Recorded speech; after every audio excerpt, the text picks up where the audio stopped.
आत्ताच आपण प्लान आणि इलेव्हेशन हे दोन व्ह्यूज मिळवण्याची आणि ते ड्रॉइंग पेपरवर प्रेझेंट करण्याची पद्धत पाहिली. काय थोडंसं टेन्शन आलंय ना?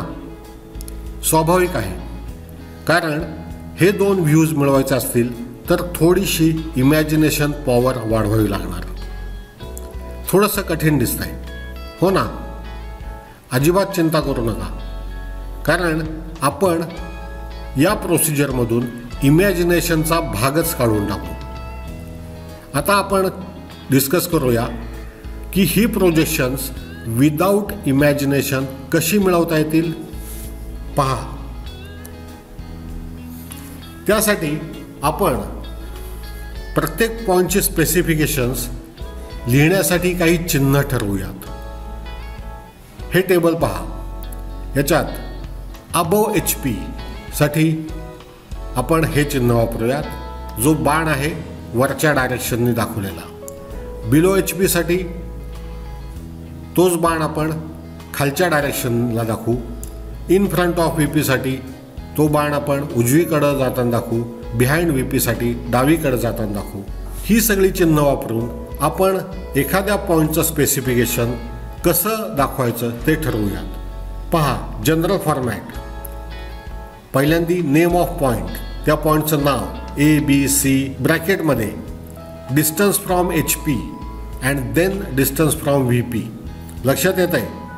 पॉईंटचं नाव, त्याच्यानंतर ब्रॅकेट, त्याच्यानंतर त्या पॉईंटचं HP पासूनचं डिस्टन्स आणि नंतर VP पासूनचं डिस्टन्स, दोन्ही distances using these symbols.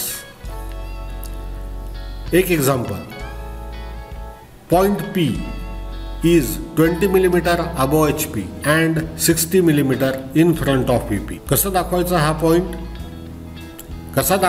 Point? पहा, point P bracket 20 mm arrow up, 60 mm arrow to right. पुन्हा एकदा लक्षात ठेवा, पहिल्यांदी HP पासूनचं डिस्टन्स आणि मग VP पासूनचं डिस्टन्स. आता हे वापरून प्रोजेक्शन्स कशी मिळवायची? पहा, इथं हे आहे आपलं पॉईंटचं स्पेसिफिकेशन आत्ता ठरवलेल्या पद्धतीनुसार. पहिल्यांदी डिस्टन्स फ्रॉम HP आणि त्याच्यानंतर डिस्टन्स फ्रॉम VP, बरोबर आहे ना? ही दोन्ही डिस्टन्सेस आपल्याला इलेव्हेशन आणि प्लान याच्या पोझिशन्सची माहिती देणार आहेत. कशी? HP पासूनचे डिस्टन्स जे आहे त्याचे सर्व डिटेल्स जसेच्या तसे आपल्याला घ्यायचे आहेत आणि ते देणार आहेत आपल्याला डिटेल्स ऑफ इलेव्हेशन. तसेच VP पासूनचं जे डिस्टन्स आहे त्याचे डिटेल्स आपल्याला घ्यायचे आहेत, ते देणार आहेत पोझिशन ऑफ प्लान. त्याच्यासाठी आपल्याला ॲरो 90 डिग्रीमधून क्लॉकवाईज सेन्समध्ये रोटेट करायचं आहे. एक उदाहरण, पॉईंट M, पहिल्यांदी डिस्टन्स फ्रॉम HP, त्याच्यामुळं 50 mm अबो HP.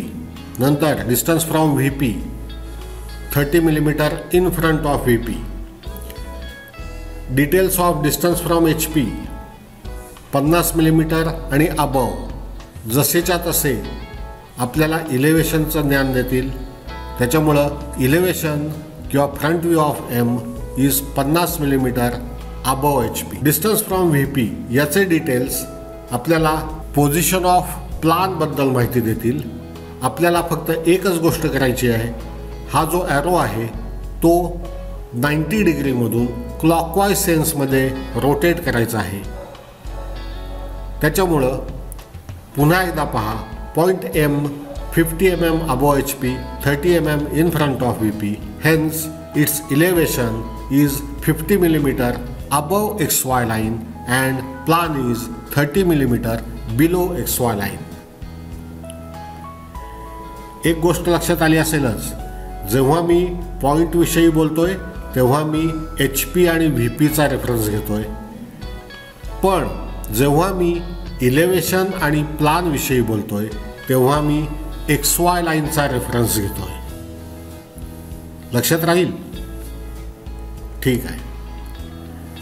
हीच पद्धत आपण उलट्या दिशेने पण वापरू शकतो, ज्याच्यामुळं आपल्याला जेव्हा पोझिशन्स ऑफ इलेव्हेशन आणि प्लान माहिती असतील त्याच्यापासून आपल्याला position of point in the space आपल्याला मिळवता येईल.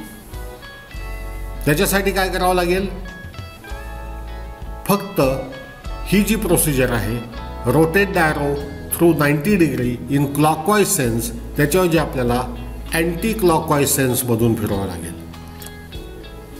पाहिलं पॉईंट पी, ह्याचं इलेव्हेशन जे आहे, elevation of P is 50 millimetre below XY line and plan is 30 millimetre above XY line. Details of elevation म्हणजेच इलेव्हेशनचे जे डिटेल्स आहेत 50 मिलीमीटर बिलो, ते तसेच आपल्याला हॉरिझॉन्टल प्लेनपासूनचे डिटेल्स देतील, म्हणजेच P is 50 millimetre below HP. प्लानचे जे डिटेल्स आहेत त्यातला आपण ॲरो आता अँटी क्लॉकवाईज सेन्समध्ये 90 डिग्रीमधून फिरूया आणि त्याच्यापासून आपल्याला details of distance from VP मिळणार आहेत. इथं पाहू शकता point P is 30 millimetre behind VP. Thus, when elevation is 50 millimeter below XY line and plan is 30 millimeter above XY line, the point P lie 50 millimeter below HP and 30 millimeter behind VP.